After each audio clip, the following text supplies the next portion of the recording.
Okay.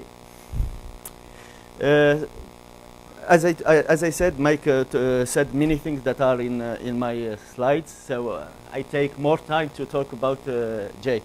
Hmm? Yeah? Okay. But I thought a lot, and because we are here for him, and I thought a lot, and I was thinking when I met Jay for the first time. I don't remember. And I met Jay through his papers before I meet him. So I think the first ones in the physics community that I met is Mike and the little Jay. Hmm? And yeah, I remember well. And don't worry, Jay.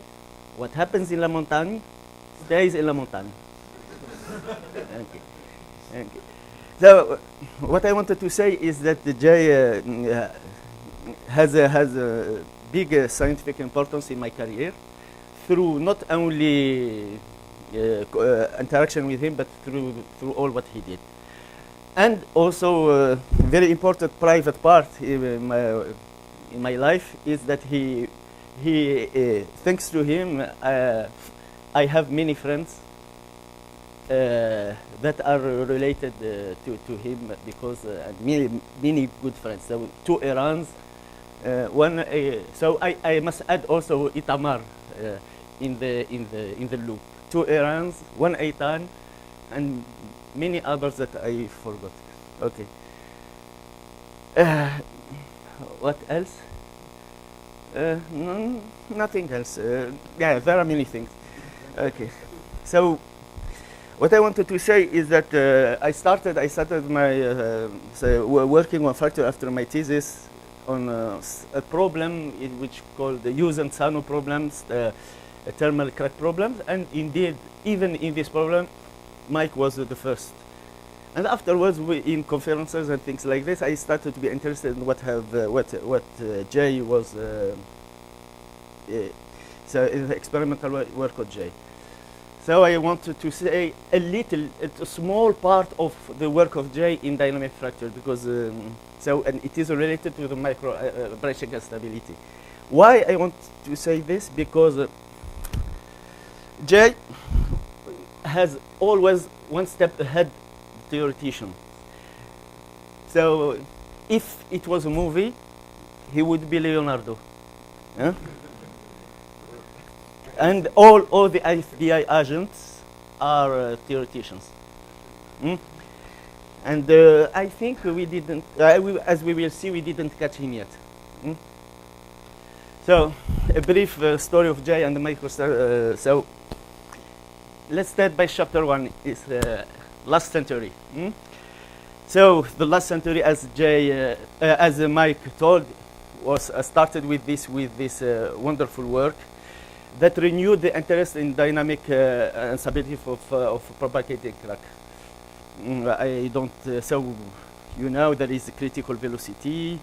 This critical velocity is at that time has been related to the micro-branching instability. What is the micro-branching instability? Is that is the appearance? The appearance of small micro cracks at the same velocity where the crack dynamics become stable. Jay and Aaron did a lot of work on this. For example, they characterized the increase in the energy due to the addition of surface due to microbranches. They also characterized the shape of this microbranch, and at that time there was only this was really a big challenge, as Mike said, and what we knew from the mechanic community, from Friend's book, from Jim's work, from others, HLB also work, is that what we know about lots of work has been done about the propagation of single straight crack, and so what Mike showed as the energy release rate is So the release of energy to the crack tip is dissipated due to the creation of to the creation of new surfaces. So you have the energy release rate equal to what we call the Griffith energy. And if you solve as a Freund, for example, and Kostrov also did, so in many situations, this let's say this equation, this equation can be simplified only in this to this simple equation, which first order differential equation. And only by scanning. Sorry. Okay. Thank you.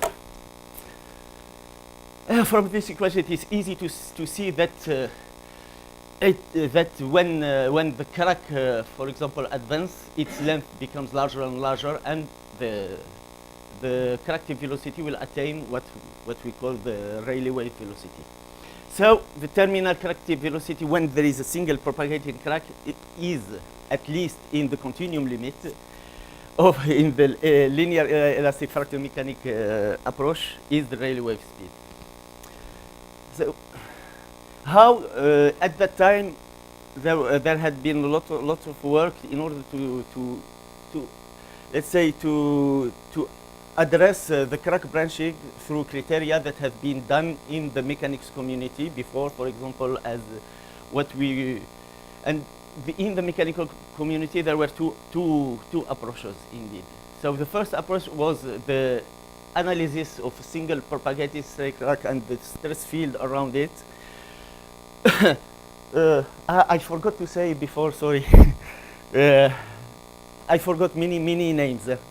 So the half of the people who worked on this are in this I am audience. So sorry about not mentioning everybody.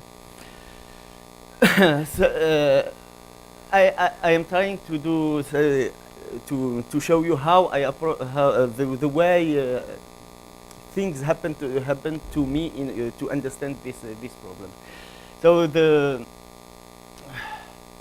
So in order to characterize this critical this instability through branching mechanism, there were two approaches. The first is only the analysis of what happened around the single straight crack, and the analysis of the behavior, for example, the stress field or the interaction of the crack tip with the elastic wave, and to try to find criteria that show some change in the behavior of this of these quantities. So, however, this kind of approaches were let's say were set on single crack, not where when the crack let's say jumps to a new situation where after branching. Oh.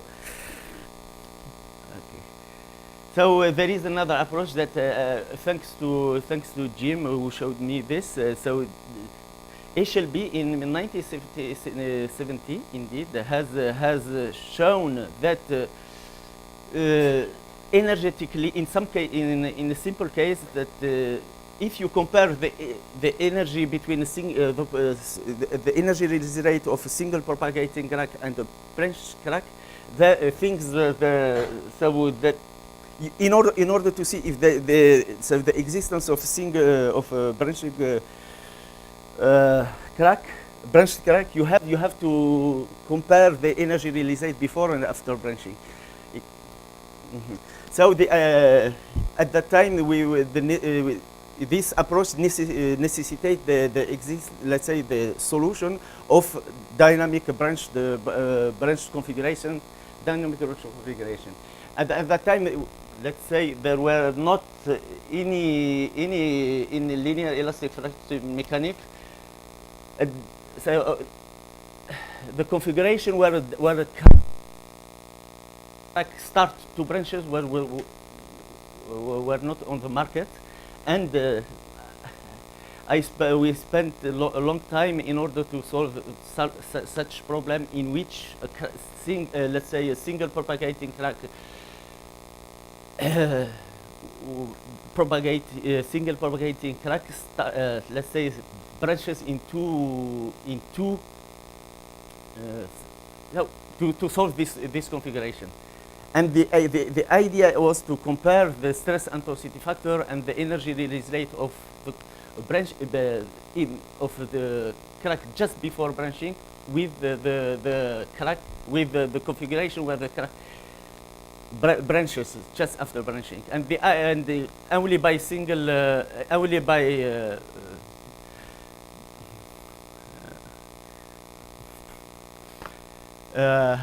sorry. Yeah. Okay. Okay. Right. The second approach for the HLB by solving the exact problem of for bifurcated crack. And what we have done, indeed, what we have shown is that in this configuration admits self-similar solutions that we can solve exactly, and we can have sorry, we can indeed have we can relate the stress and torsion factor just after branching with the stress and torsion factor just before branching through a universal function which depend on the branching angle and the velocity after branching. This from this, indeed, it is easy to calculate. So we can access to the energy release rate of the branch configuration, and to compare it to the energy release rate just before configuration. If the criterion is valid after and before branching, we can compare the two quantities, which should be equal. And we can have a relationship between the velocity before branching as a function of the velocity after branching and the branching angle. However, if what we know from this function, we know that it is a decreasing function which is equal to 1 at 0 velocity, which is so it is almost linear decreasing function as function of velocity. And when we compare let's say quantitatively these two quantities, where we see that we cannot have let's say this equality is not satisfied for all angles and for all velocity after branching. Which means that the idea is that if we here what I have plotted is this quantity is always less than 1, for example. If so in order to have equality with these two quantities, so the velocity before branching should be larger than a certain critical velocity, which is given by this. And indeed, so this kind of calculations gives us let's say necessary conditions for a branching configuration to exist. However, as in linear elastic fracture mechanics, we don't have any length scale. It does not give let's say insights about the instability mechanism itself. But what is interesting is that in let's say in phase field simulations, for example, the same critical velocity for mode 3 crack has been found, and indeed in in numerical simulation So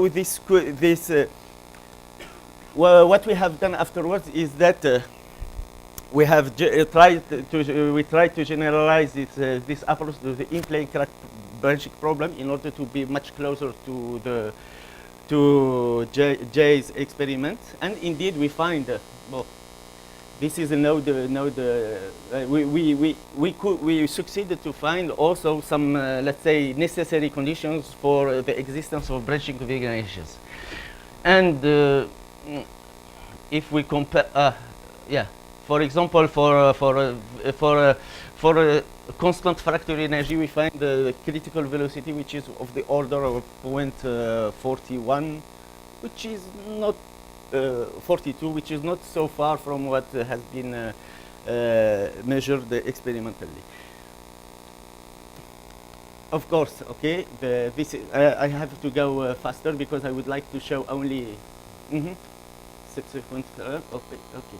So the conclusion at that time was, I was very happy to find this. We were very happy to have this result, and indeed, we solved half of the problem. What we've solved here is that we found the necessary necessary or sufficient condition to describe the branching instability, because we have found the critical speed, we have found the branching angle, and also that even the subsequent path of the branches was, let's say, agreed very well with the experiment within certain assumptions. But is it the end of the story? So this is the second part, indeed, and the second part started with when even let's say. So the second part, let's say, these were related to the work of Jay with other students, and at that day, Iran also was in the loop. So when Iran enters in the loop, things start to be messed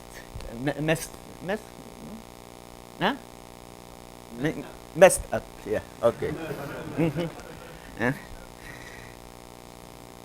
This is. You are my friend. You are still my friend.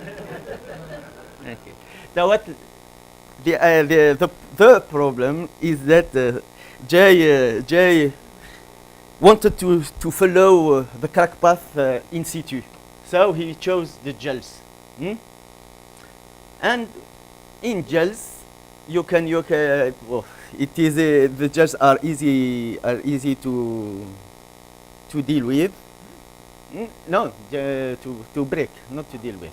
Okay. Sorry, Tamar.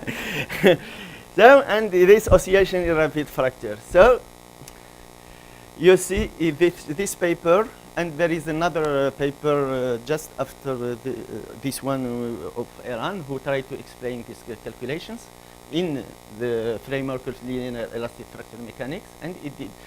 This shows that when you decrease the thickness of your sample, you start to have less and less micro branching events. And indeed, when you go to very thin samples, there is inhibition of micro branching, and this micro branching is not replaced. You have a new instability that appears at very high velocities, that much higher. At velocities much higher than the instability threshold of micro branching. This is 0.9, the shear wave speed. This is, let's say, at that time it was 0.3. Yeah? So, but all the mathematical analysis, all the simulations, all the stuff that were done at that time were two-dimensional fracture, two-dimensional models. So what is the problem? As Mike said, there is a new piece of work. So I have the movies. Thank you, Eran. So there is a new piece of work that what I have to say is that the wavelength that appears in experiment has nothing to do with the geometric characteristic wavelength or geometry of the system. So it is and it does not vary when you vary the geometry of the system. So this is it should be related to an internal scale of the problem. And I have okay, this one and this one. Okay. So using simulation, this paper just came out of this paper just came out. We showed that you can reproduce this instability by using a self-consistent what he call. So I advise you to go to poster P12 for more details. And indeed, I did not really. This is a numerical simulation. Do you have some other calculations or related to previously? But not within the phase field model. Okay, within within this phase field model, it has been solved by using hyperelasticity and some near the tip, and so there is a strain scale at where nonlinear effects become important. This strain scale could be related to the length scale, and there is another regularizing length scale which is related to the phase field model itself. Indeed, what I have shown, I have seen in the poster that you can also have a micro branching instability above critical. This unpublished. Okay, so fortunately there is still my branching instability at 2D. Yeah? Okay, so what I wanted to tell you is that there are two kind of so three-dimensional effects are very important. You are in 2 dimensions or 3 dimensions, you have different instability mechanisms, different instability that appear. Since gels are, let's say, the crack velocities in gels is very small, you can follow. Indeed, this is another piece of work, big piece of work that you can follow the crack front. Now, so you can follow the crack front and even the nucleation of the micro cracks themselves. This is the thesis of Itamar, the last student in this linear line in this line. So indeed, what Itamar shown is that there is an interplay of what happens at the crack front, and the dynamic instability of the front itself. Okay, and they have a very nice scenario about how really the branches are made. This, in order to try to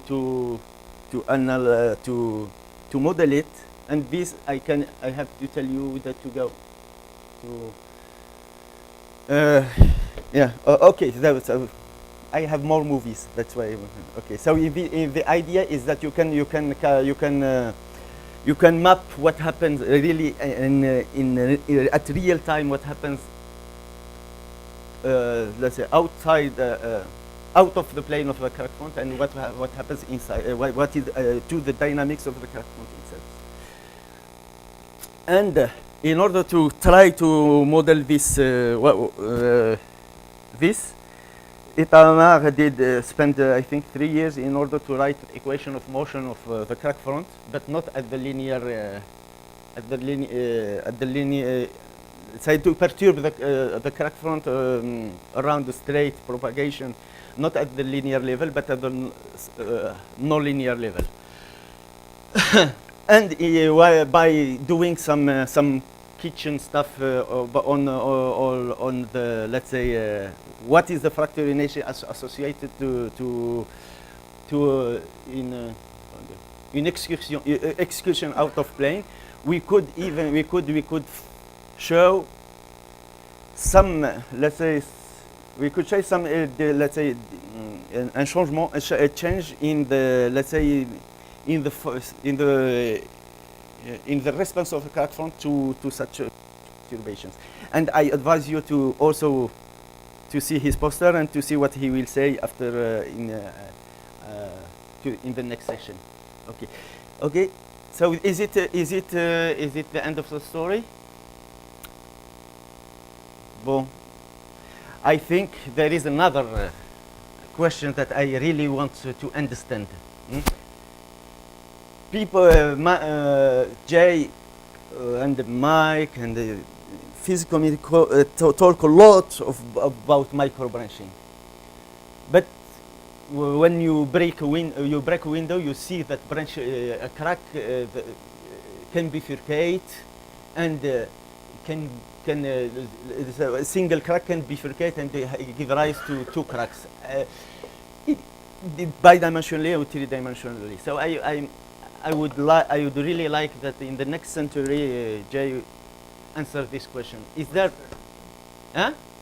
Yeah, yeah. Next, of course.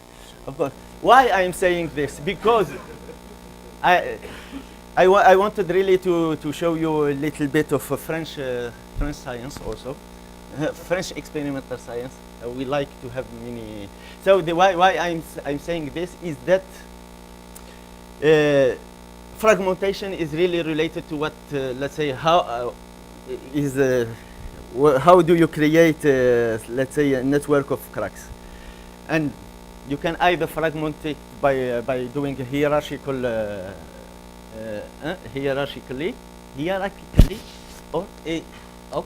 or you do it like so. What I showed you. Sorry, I have to explain to you what is this. This is only a drop of water that impacts a very cold, very cold substrate.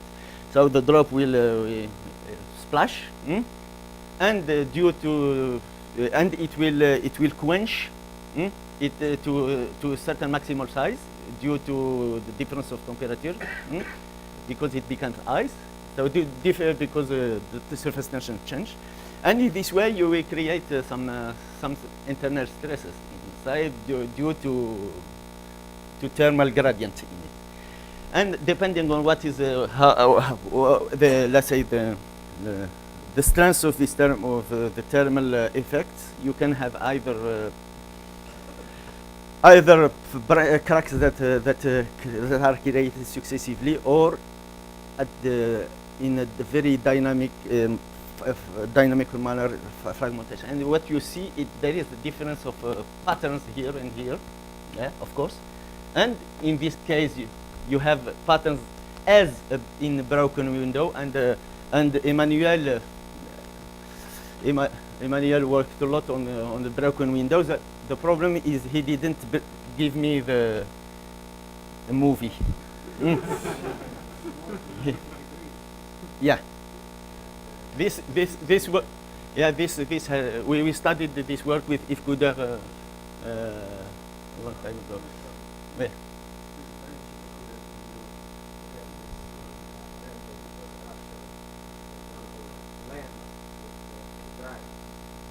Yes. Yeah. Grossman. Yeah. This is talk to Eve. We worked a lot on this. Okay. So, and what I had here, do I have time? Because I want 4 minutes, good. So, and I wanted to show you at least that we do some experiments also. So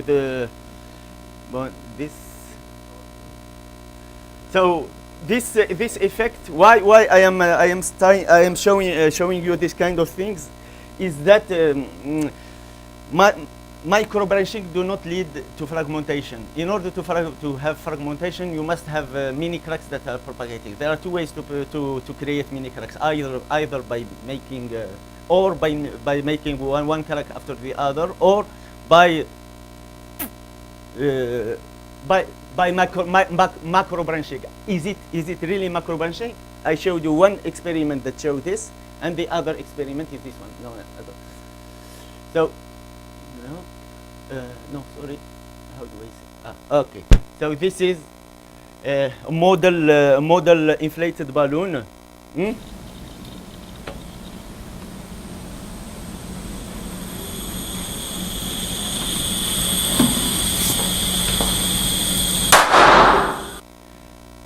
a simple experiment. Depending on the pressure that you, or depending on the position of your blade, either the balloon is inflated, the pressure inside the balloon is small. That is what you saw before. Okay, if the pressure is small, you have only one crack that is propagated, or if the pressure is large enough above critical pressure, you have this fragmentation regime. And if you see, well, since it is a balloon, it is latex, as shown, we can do, the velocity is not so high, so we can follow the in situ also the crack propagation. And what we see, indeed, these are the two regimes. Okay. What is interesting here also that you can follow, you have the post-mortem fractographic pattern.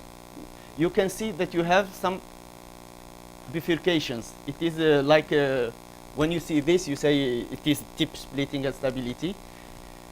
What we have shown in, and if you can see it either on the post-mortem cracks or even by following in fast camera, you have that let's say the fragmentation is generated by successive tip splitting of the crack tip. That means macro crack branching, and yeah, we are in 2 dimensions. So so this is why.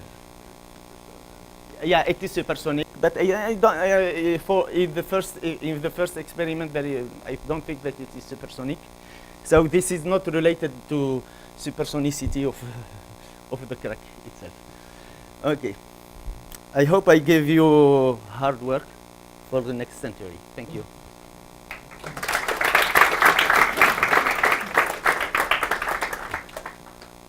Wait.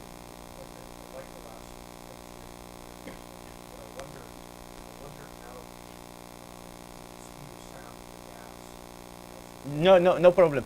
We did it in water.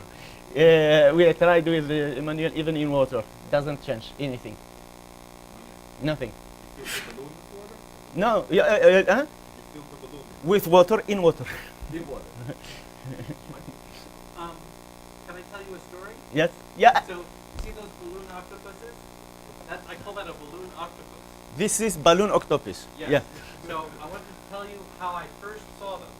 One day I opened the mail, and it was a little box, and it was full of balloons that looked like that. They'd been sent to me by a park ranger in California, who found them in trees.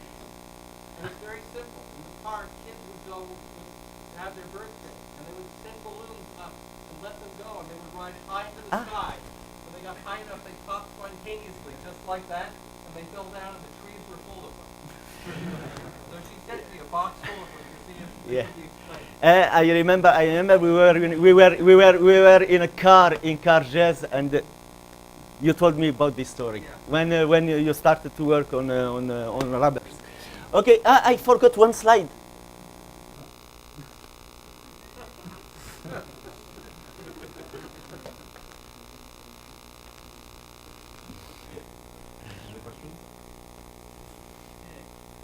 All right, we'll get back on track, and thanks